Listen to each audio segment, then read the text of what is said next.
Hey everyone, welcome back to our channel. If you're new here, please subscribe. I'd really love that. If you're returning, how are you today? Well, a subscriber of mine sent me this really interesting article, and I was like, you've got to be kidding me. And this I it's almost like, you know, just when you think. It's one of those. And the title of this article is the Postal Service is running a covert operations program that monitors American social media posts. Uh, so, one, thank you for sending me this. Two, did you ever think that this would happen? See, this is why I don't use social media at all. Facebook, Instagram, none of it. None.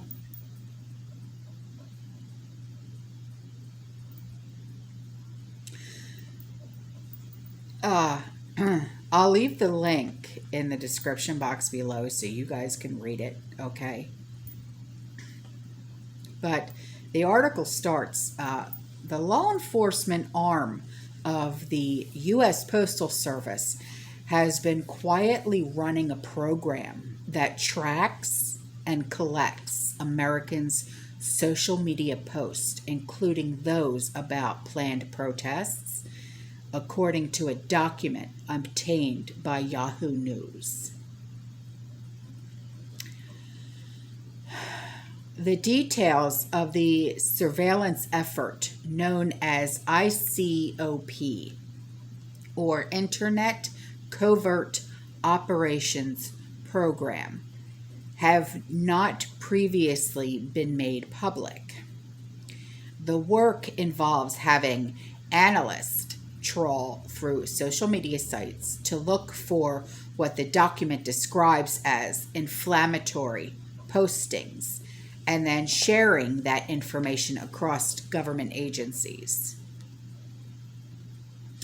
Analysts with the United States Postal Inspection Service, or USPIS, Internet Covert Operations Program, or ICOP, monitored significant activity regarding planned protests occurring internationally and domestically on March 20th, 2021, says the March 16th government bulletin, marked as law enforcement sensitive and distributed through the Department of Homeland Security's fusion centers.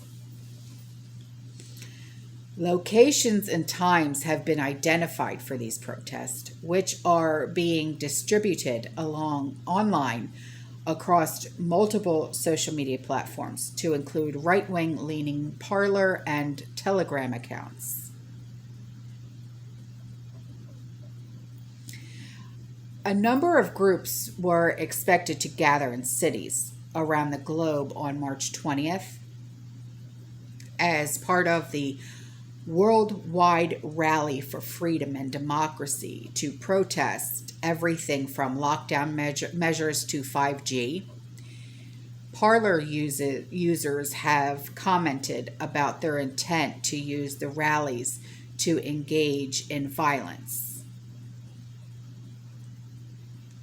Image 3 on the right is a screenshot from Parler indicating two users discussing the event as an opportunity to engage in a fight and to do serious damage, says the bulletin. Where is the...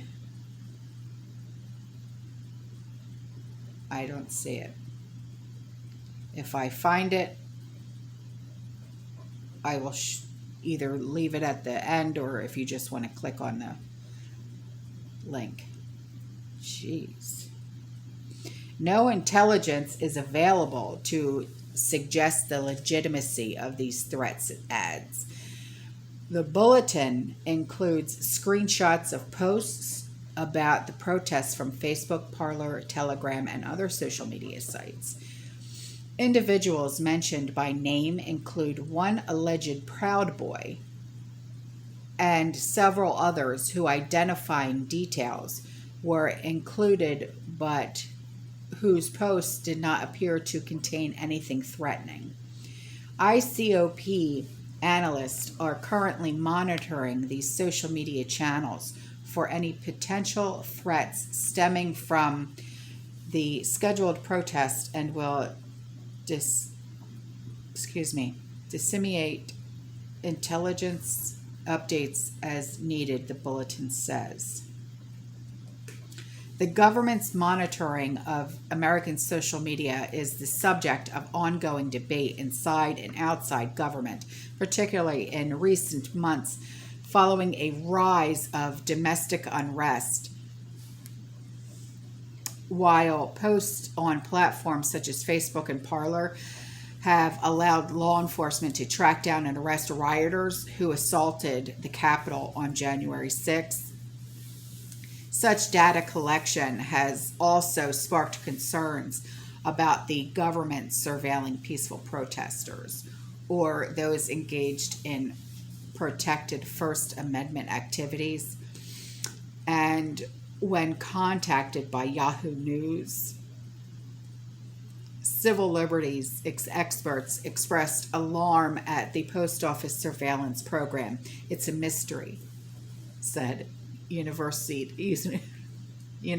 of Chicago law professor Jeffrey Stone, whom President Barack Obama appointed to review the National Security Agency's bulk data collection in the wake of the Edward Snowden leaks. I don't understand why the government would go to the Postal Service for examining the internet for security issues. Yeah, I don't understand why either. The Postal Service has had a turbulent year, facing financial insolvency and allegations that its head postmaster, General Louis DeJoy, who was appointed by President Donald Trump, was showing down deliveries just as the pandemic vastly increased the number of mail-in ballots for the 2020 election. Why the post office would now move into social media surveillance. That none of this makes any sense on why they would even. What does the post office have to do with social media? Nothing. Which would appear to have little to do with mail deliveries is unclear. It really is unclear. None of this makes sense.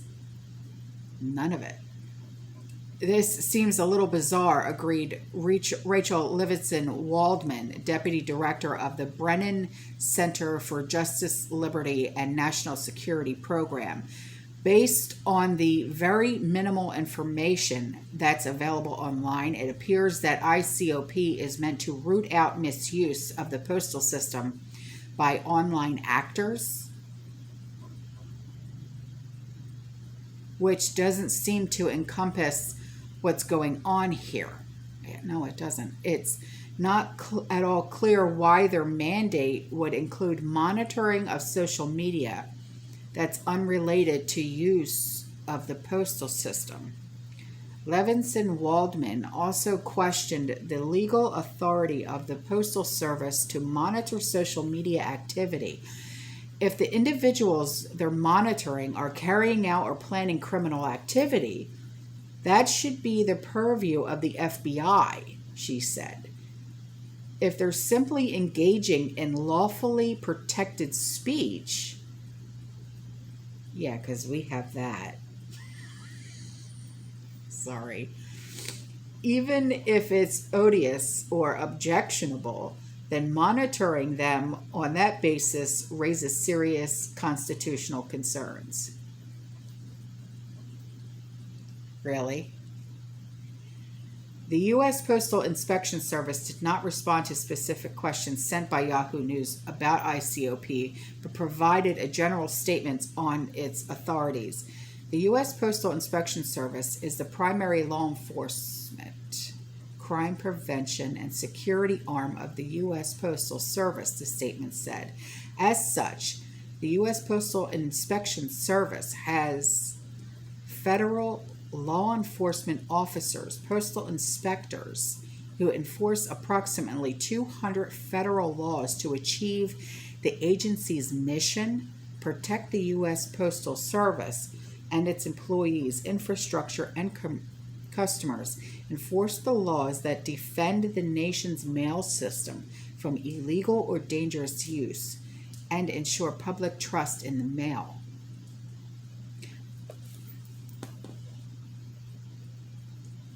Then why is it that I get someone else's mail that lives on another street? And I'll shut up. Okay.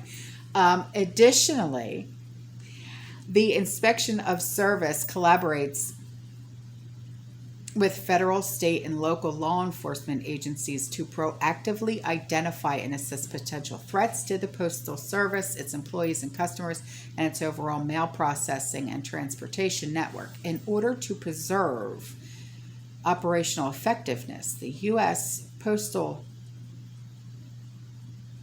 Inspection Service does not discuss its protocols, investigative methods, or tools. The Postal Service isn't the only part of government expanding its monitoring of social media.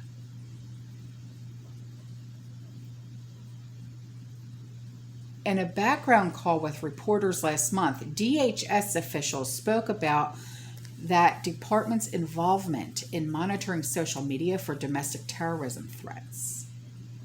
We know that this threat is fueled mainly by false narratives, conspiracy theories, and extremist rhetoric read through social media and other online platforms, one of the officials said. And that's why we're kicking off engagement directly with social media companies.